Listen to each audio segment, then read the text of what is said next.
안녕하세요. 얼마 전까지 결혼을 앞두고 있었던 예비 신부입니다. 해가 넘어가기 전에 결혼을 하는구나 싶었는데 파혼하고 이렇게 사연을 보내게 되었네요. 제가 원래는 다니고 있는 회사 가까운 곳에서 자취를 하고 있었습니다. 그런데 결혼 준비를 한참 시작하면서 결혼 자금이 다 모다 해서 방을 빼야 하는 상황이 되었어요.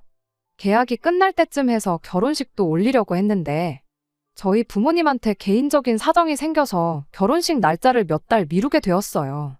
그러면서 남은 계약 기간이 애매하게 붕 떠버리게 되었습니다.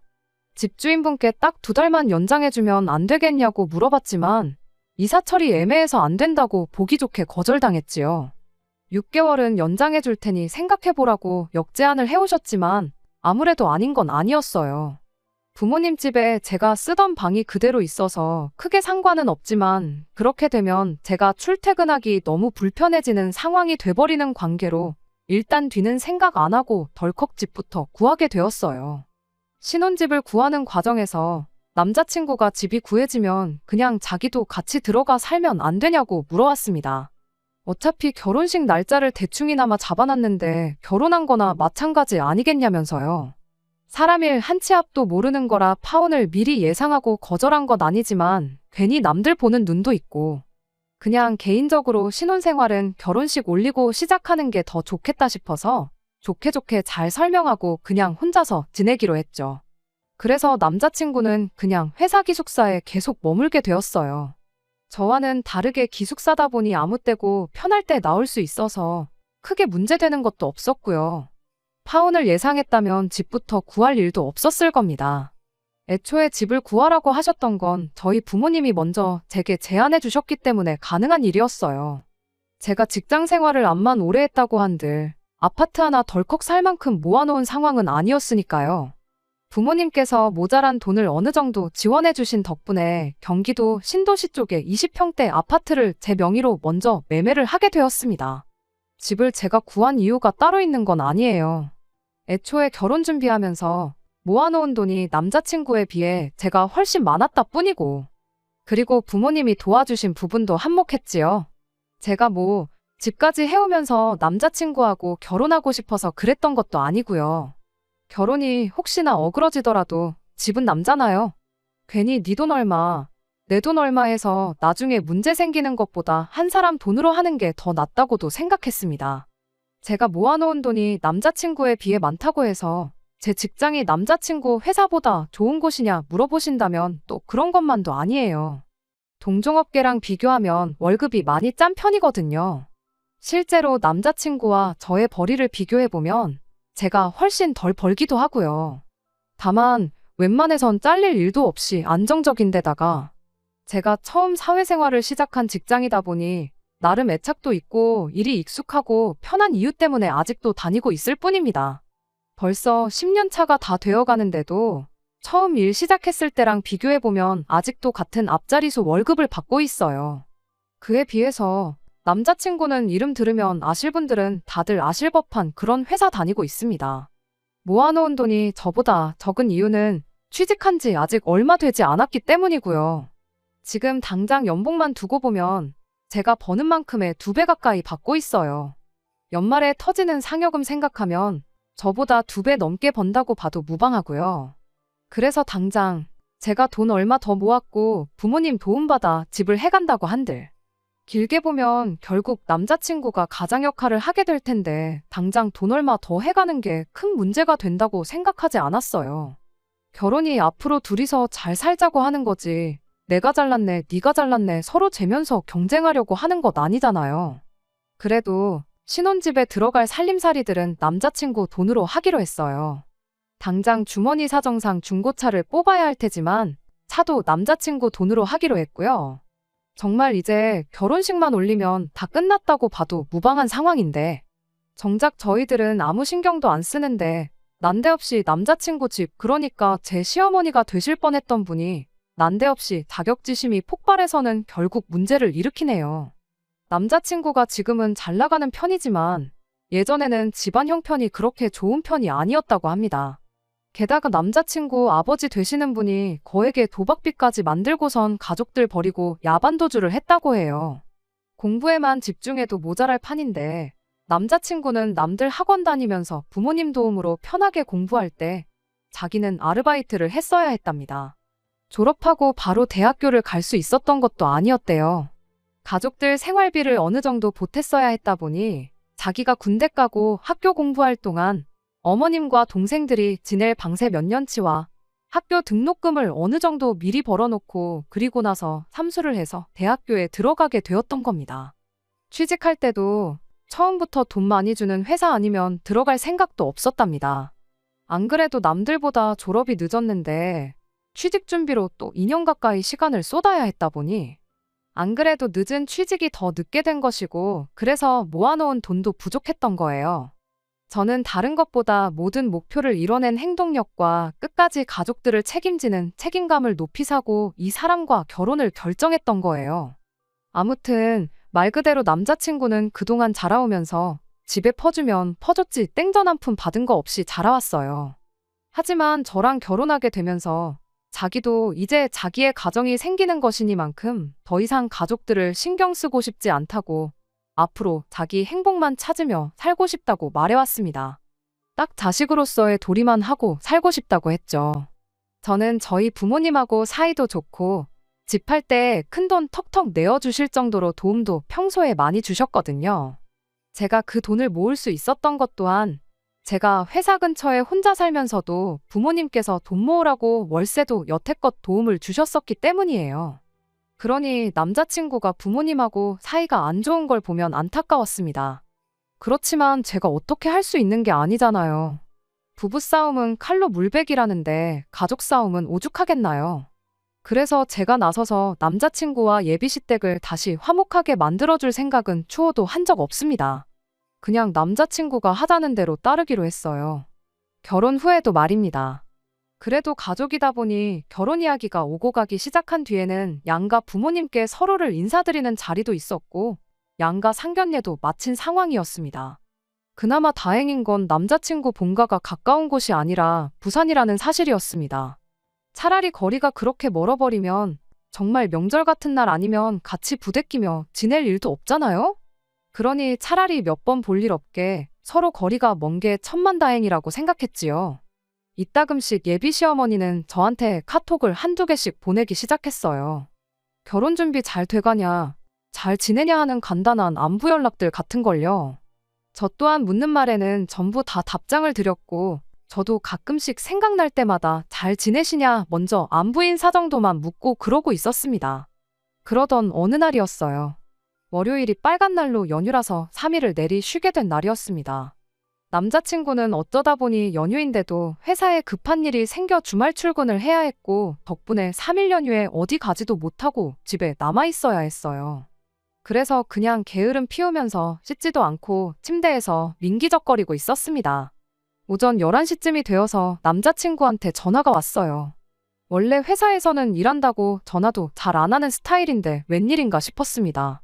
전화를 받으니 남자친구는 다급한 목소리로 자기 어머니한테 전화가 오면 절대로 받지 말라고 회사라서 자세한 사정은 나중에 말해줄 테니까 절대 받지 말라고 말하고 곧바로 끊어버리더라고요. 무슨 일로 전화까지 해서 저러나 싶어서 생각에 잠기던 찰나에 곧장 핸드폰이 울려서 너무 깜짝 놀라 숨이 넘어갈 뻔했네요. 전화기를 보니 남자친구 어머니에게서 걸려온 전화였습니다. 남자친구가 시킨 대로 전화를 안 받았어요. 전화가 자동으로 끊어질 때까지 계속 울리더라고요. 전화가 끊어지기가 무섭게 쉬지 않고 전화가 계속해서 걸려오는 겁니다. 남자친구에게 받지 말라는 경고를 받았지만 10분이 넘도록 계속해서 전화를 걸고 있는데 그걸 또 일부러 안 받을 수가 없더라고요. 다른 사람도 아니고 어쨌든 예비 시어머니의 전화였으니 말입니다. 그래서 결국 씻고 있었다는 궁색한 변명을 하고 전화를 받을 수밖에 없었습니다. 그런데 제 변명이 통한 건지 어쨌든 전화를 못 받을 수도 있는 거 아니겠냐고 상황을 이해해 주더군요. 무슨 일로 전화를 하셨는지 물어봤더니 제 아파트 동호수가 뭔지 물어보시는 거예요. 그때부터 약간 느낌이 싶었습니다. 동호수는 왜 필요하시냐 물어봤는데 어머님이 부산에서 서울에 올 일이 있어서 우리 딸이랑 같이 올라왔는데 올라온 김에 우리 아들 집 좀 구경해보고 싶다고 오셨다는 거예요. 아직 남자친구 돈 하나 들어간 거 없고 명의도 내 이름으로 되어 있는데 다짜고짜 우리 아들 집이라고 하는 게 조금 기분이 그랬어요. 그래도 그때는 아기가 있어서 그런 거라는 생각하지 않았고 어차피 결혼하면 같이 살게 될 집이니까 그렇게 말했을 거라 생각했습니다. 어머님도 그냥 이런저런 이야기 하시면서 저랑 전화를 이어가시는데 그런데 뭔가 깨름직한 느낌이 들기 시작했어요. 어머님이 귀가 안 좋으신 편이라 전화할 때 목소리가 좀 쩌렁쩌렁한 편인데 기분 탓인가 싶었는데 어머님 목소리가 근처에서 들리는 듯 싶었습니다. 설마 싶어서 베란다에 슬쩍 나가서 바깥을 봤는데 정말 온몸에 소름이 돋을 정도였어요. 저희 집이 4층이었거든요. 그래서 가끔씩 아파트 주차장 쪽에서 나는 소리가 집으로 그대로 들려올 때가 종종 있었어요. 그런데 남자친구 여동생하고 같이 해서 어머님이 아파트 주차장에서 저랑 큰 목소리로 통화를 하며 두리번거리고 있는 걸 딱 목격해버린 거예요. 애초에 집에 들어온다고 하면 제가 거절도 할 수 없게 아파트까지 와가지고 저한테 전화를 하신 거예요. 그것 때문에 남자친구가 전화를 받지 말라고 했구나 하는 생각이 들었습니다. 뭐 다른 방법이 없을까 하다가 어머님한테 아파트 인테리어 공사 때문에 주말 동안 공사하기로 일정이 되어 있고 지금 남자친구가 연휴 동안 출근하게 되어서 저도 지금 회사 나와서 일하고 있다고 적당히 둘러댔습니다. 어머님은 제가 어머님이 아파트 단지 안까지 들어와 있다는 걸 알고 있는지 모르는 상황이었으니 그냥 집만 슬쩍 보고 간다고 몇 동 몇 호인지 알려달라는 걸 제가 집 정리 끝나고 하면 정식으로 초대할게요 하면서 얼버무리면서 상황을 무마해서 넘겼어요. 베란다에서 숨죽여서 지켜보고 있는데 어머님은 계속 돌아다니면서 아파트 단지 이곳저곳을 왔다 갔다 하시더라고요. 인테리어 공사 중이라고 말했으니 공사하고 있는 곳을 찾으시려 했던 것 같습니다. 그러다가 이내 포기하고 아파트 단지 밖으로 나가는 모습까지 목격하고 나서야 저도 한숨 돌릴 수 있었습니다. 그런데 또 한편으로는 어머님이 어디 숨어서 지켜보고 있지 않을까 싶은 생각에 저녁 바깥이 깜깜해질 때까지 겁이 나서 밖에도 못 나가고 있었어요. 남자친구한테 어머님이 내 집은 어떻게 알고 찾아오셨을까 물어봤어요. 혹시 내 집이 어디인지 말해줬냐고요. 남자친구가 자기가 가족들하고 그런 대화 주고받을 만큼 친해 보였냐고 그럴 리 없지 않냐고 하는 겁니다. 어떻게 알아냈을까 곰곰이 생각을 해보다가 또 소름이 돋았습니다. 생각해보니 제가 집 계약 마무리하고 끝전을 치르고 드디어 내 집이 생겼다는 기쁨에 제 카톡 프로필 사진을 아파트 사진을 찍어서 바꿔놓았던 적이 있거든요. 거기에 붙어있는 아파트 이름을 보고 아파트가 어디인지 찾아봤던 거예요. 정말 그것 말고는 어떻게 알아낼 방법이 없었던 상황이고 아파트 단지까지는 들어왔는데 동호수를 물어보셨던 걸로 봐서 제가 사는 곳까지는 찾아왔지만 상세한 주소를 알지 못해 결국 포기하고 돌아가셨던 거죠. 남자친구한테 그런데 어머님이 부산에서 여기까지 진짜 왜 찾아오셨을까? 서울에 볼 일이 있다고는 했지만 제가 사는 지역이 경기도권에서도 신도시 인근에 있는 구도심이라서 솔직히 여기까지 오려면 지하철 타고 최대한 근처까지 진입해서 버스 타고 가는 것 말고는 따로 방법이 없는 곳이나 마찬가지거든요. 그런데 그 일이 있던 뒤로 바로 다음 주 일이었어요. 제가 실수를 해버리고 만 것이죠. 남자친구 앞으로 급한 등기가 본가로 잘못 배달되었다고 남자친구 여동생이 저한테 다시 보내주겠다고 주소를 알려달라고 했어요. 급한 서류인 것 같았고 남자친구가 연락이 안 되는 상황에서 기숙사로 보냈다 분실 우려도 있고 해서 제가 대신 받기로 했던 거예요. 그런데 그날 저녁에 겨우 연락이 닿은 남자친구가 자기 급하게 처리할 서류 같은 거 없다고 하더니 둘 다 동시에 앞불싸 하면서 예비시댁에서 내 집 주소를 알아내려고 수작을 부린 거구나 하는 걸 눈치채게 되었어요. 덕분에 남자친구가 한동안 주말에는 어디 나가지도 않고 저랑 같이 제 명의로 된 집에 머물면서 언제 쳐들어올지 모르는 자기 가족들을 같이 맞이할 준비를 하고 있었습니다. 아니나 다를까 주소 알아내자마자 얼씨구나 하고 한 달도 안 걸려서 다시 집 앞까지 찾아왔더군요. 이번에도 연락은 당연히 없었습니다. 다행히 남자친구가 같이 있어준 덕분에 걱정이 되거나 하지는 않았어요. 들어오자마자부터 집이 참 아늑하니 좋네 하면서 예비신우랑 같이 해서 집안 구석구석을 돌아다니더라고요. 선반장도 하나씩 하나씩 다 열어보고 나중에는 제 옷방에 가서 옷장도 열어보고 옷도 한 번씩 꺼내보는 겁니다. 집 구경하러 왔다고 해놓곤 제가 어떻게 갖춰놓고 사는지 확인해보러 온 것처럼 보였어요.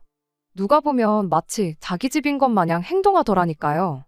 특히나 제가 아끼는 옷들 꺼내서 괜히 자기 몸에 대보면서 이 옷은 언니보다 나한테 더 잘 어울리지 않냐? 엄마한테 더 잘 어울리는 것 같다 하면서 예비시모랑 예비신우 서로 번갈아 가면서 입어보고 난리도 아니더라고요. 제 표정이 어두워지니 남자친구가 어쩐 일로 말도 없이 오셨냐고 연락 없이 이렇게 불쑥 찾아오는 게 어딨냐며 짜증을 부렸어요. 어머님은 또 내 아들 집에 내가 오는데 허락까지 받고 와야 되냐 하더군요. 남자친구가 어머님한테 뭘 모르고 하시는 말씀인 것 같은데 이 집은 자기 명의가 아니고 제 명의로 되어 있다고 한마디 하더라고요. 그러니 따지고 보면 어머니가 남의 집에 허락도 없이 들어오신 거니 큰 실례가 맞다 하면서 나중에 결혼하고 나서 혼수랑 다 갖춰놓고 그러면 집들이로 초대할 테니 그때 오시라고 이만 들어가시라고 말을 마쳤죠. 그런데 어머님은 다른 말은 다 무시하고 이 집이 저 혼자만의 명의로 되어 있다는 말에만 반응을 하셨어요. 남자친구한테 왜 이게 니네 집이 아닐 수가 있냐, 그게 말이나 되냐고 하면서 왜 공동명의를 하지 않았느냐고 화살을 저한테 돌리더라고요. 아직 남자친구 돈 들어간 거 한 푼도 없는데 어떻게 명의를 그렇게 하냐고 저도 대답을 했지요. 반대 상황이었으면 공동명의로 해도 아무 말 안 하셨을 거냐고요. 어머님은 그래도 그러면 안 되는 거다 하면서 집 명의를 네 걸로 해놓으면 우리 아들이 이 집에서 길을 못 피지 않겠느냐고 하는 겁니다. 듣자 하니 다니는 회사도 별 볼 일 없는 회사 같은데 우리 대기업 다니는 아들이 저한테 기죽을 거 하나도 없지 않는 상황인 거 모르냐면서요. 네가 집까지 해오면서 우리 아들하고 결혼하려는 거 보면 안 봐도 답이 나온다고.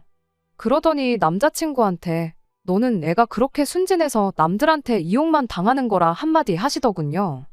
누가 할 소리인가 싶었죠.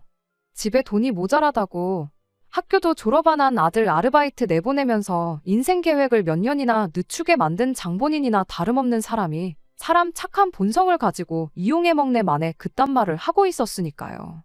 남자친구 어머니는 그런 건 생각도 못하고 저만 아주 이상한 사람을 만들려고 애를 쓰더군요.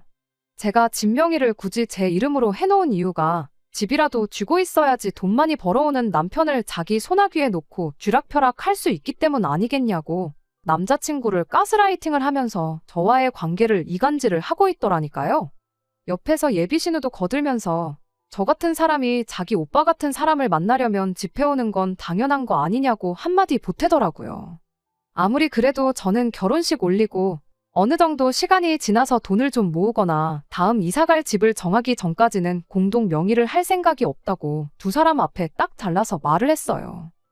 남자친구한테도 서운하게 생각하지 말라고 그게 맞는 거 아니냐니 옆에서 저를 거들어주면서 그렇다고 동의는 해주는데 대답하는 말본새가 제 눈치를 보고 있는 건가 싶은 목소리더라고요. 어머님은 끝까지 그래도 아닌 건 아닌 거라며 누가 봐도 우리 아들이 손해보는 결혼인데 눈칫밥까지 먹으면서 결혼 생활하는 꼴을 볼 수 없다고 했습니다. 막말로 서울에 집 해온 것도 아니고 시골 동네에 다 무너져가는 아파트 한 채 해온 게 뭐가 대수냐고 이까짓 걸 가지고 저한테 갑질을 하냐고 하는 겁니다. 이 상황이 누가 갑질을 하는 건지는 지나가는 개도 알 텐데 말이에요. 그렇게 말해도 어쩔 수 없다. 그리고 남자친구 눈칫밥 먹일 생각도 없고 이렇게 하기로 한 건 이미 오래전부터 결정한 일이라고 설명을 했지요. 어머님은 끝까지 제 말을 어떻게 믿냐고 하면서 당신한테 좋은 수가 있다고 하더니 제가 공동명의를 해줄 때까지 이 집에서 같이 지내겠다고 하는 겁니다. 방이 3개나 있으니 한 방은 저희가, 한 방은 어머님이, 한 방은 예비신우가 쓰면 딱 되겠다 하는 거예요. 예비신우도 이제 취직 준비할 때가 되었으니 한 2년간 여기서 지내면서 서울에 둥지를 틀 수 있게 도와주고 당신도 여기서 지낼 테니 제가 제정신이면 시어머니가 버티고 있는데 하늘 같은 남편을 눈치나 줄 수 있겠냐면서요. 남자친구가 얼굴이 시뻘개져가지고 대체 왜 이러는 거냐고 하면서 어머님하고 동생한테 이만 돌아가라고 바득바득 소리까지 질러대준 덕분에 상황은 대충 정리되었습니다. 어머님은 돌아가면서까지 저한테 생각 잘 해보고 연락을 달라고 그러고 돌아가셨고요. 무슨 폭풍이 휘몰아친 다음날같이 집이 조용해졌어요. 남자친구는 저한테 곧장 미안하다고 사과를 해왔습니다. 면목이 없다고 하면서요. 어머님은 도대체 왜 그러시는 거냐? 저도 화가 많이 나서 남자친구한테 물어봤는데 아무래도 생활비 때문에 그러는 것 같다는 겁니다. 결혼하면 가족들 더 이상 신경 안 쓰고 살고 싶다고 했던 게 저는 그냥 그때까지 집에 돈을 보내줘도 그냥 용돈하라고 돈 얼마 보내주는 게 전부라고 생각했었어요. 그런데 생활비라고 하니 용돈이랑은 또 어감이 다르게 다가오더라고요. 생활비를 대체 얼마씩 보냈길래 저러시는 거냐고 물었더니 그게 달에 300만 원이 넘는 돈을 보내고 있었던 겁니다. 그냥 기본적인 생활비부터 동생이랑 어머님 핸드폰비까지 전부 내주고 있었던 거예요. 아무튼 집에는 이제 결혼하고 나면 생활비는 더 이상 보내드릴 수 없다고 그렇게 미리 말을 하기는 했는데 아마 그걸 가지고 기분이 나빠서 저러시는 것 같다고요. 아무리 취직이 늦었어도 기숙사 생활을 하고 있는데 모은 돈이 왜 이렇게나 부족한가 싶었는데 거기에는 따로 이유가 있었던 거더라고요. 연 끊고 살고 싶다. 자식된 도리만 하고 싶다 말로만 그러면서 뒤로는 온갖 효자 노릇은 다 하고 있었던 겁니다.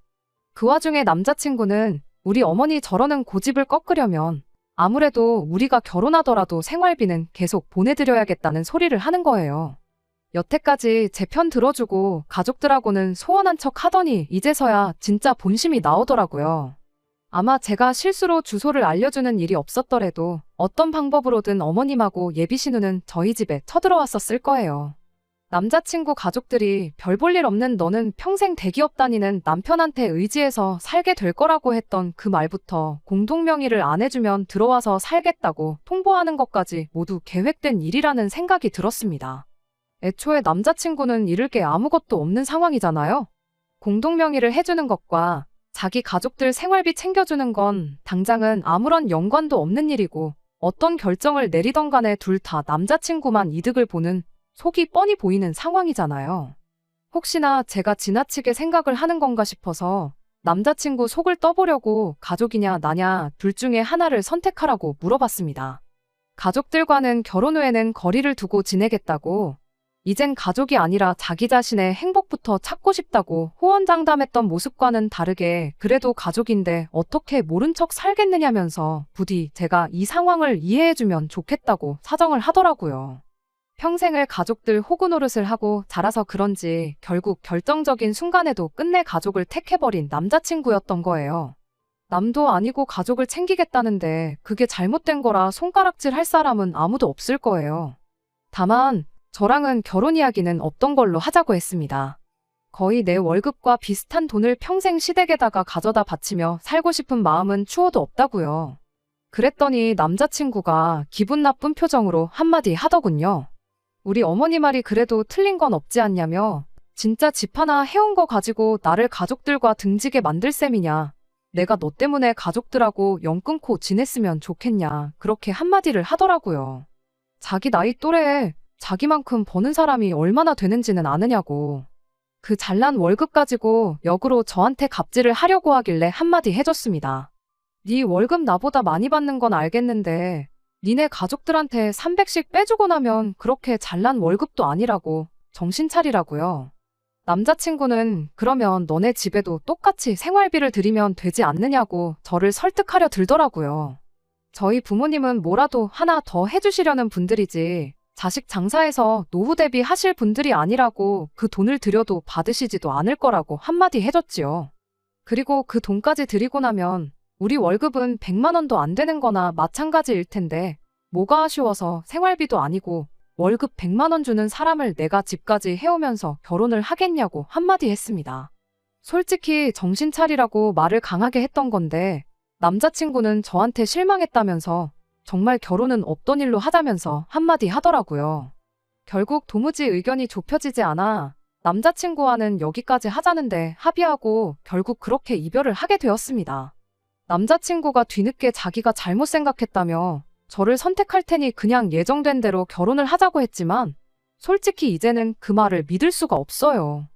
나중에 같은 일로 배신당해 상처를 받느니 그냥 없던 일로 하는 게 더 좋을 것 같다 말해줬습니다. 혹자는 저한테 그냥 시댁에 생활비 주고 남자친구랑 결혼하지 그랬냐 벤츠 놓쳤다 하는 사람도 있어요. 남자친구는 앞으로 수입이 더 커질 테고, 저는 아이 생기고 그러면 직장 생활도 더 못할 거고, 나이 더 먹으면 결혼도 힘들 거라고요. 하지만 제가 진짜 남자친구와 헤어지길 결심한 이유는 앞으로 이런 식의 같은 일들이 계속해서 반복될 거라는 생각 때문입니다. 수입이 커지면 커지는 대로 더 많은 생활비를 요구해 올 테고, 생활비가 아니더라도 매번 가족이라는 이유 하나만으로 이것저것 바래오실 텐데, 그 꼴을 제가 견뎌낼 수 없겠다는 게 저희 결론이었거든요. 결국 중요한 순간에는 배우자가 아닌 가족들의 편을 들어주는 남자를 어떻게 믿고 평생을 살겠어요? 설령 제가 진짜 벤츠를 놓친 바보 같은 결정을 내렸다 하더라도 저는 이 결정에 후회가 없습니다. 오히려 질질 끌지 않고 빠른 결정을 내린 걸 100번, 1000번 잘했다 생각하려고요. 벤츠라고 다 같은 벤츠도 아니고 고장이 안 나는 것도 아니잖아요. 벤츠보다 더 좋은 차도 많다고 하고 요즘은 국산차도 외제차 못지 않다는데 꼭 다음 사람이 벤츠가 아니라도 상관없어요. 결혼했으면 가족들보다 배우자를 더 챙기는 그런 사람이야말로 진국 아니겠어요? 끝까지 들어주셔서 감사합니다. 오늘의 사연은 여기까지입니다. 구독과 좋아요, 알람 설정 부탁드리고 더 좋은 사연으로 다시 찾아뵙겠습니다. 감사합니다.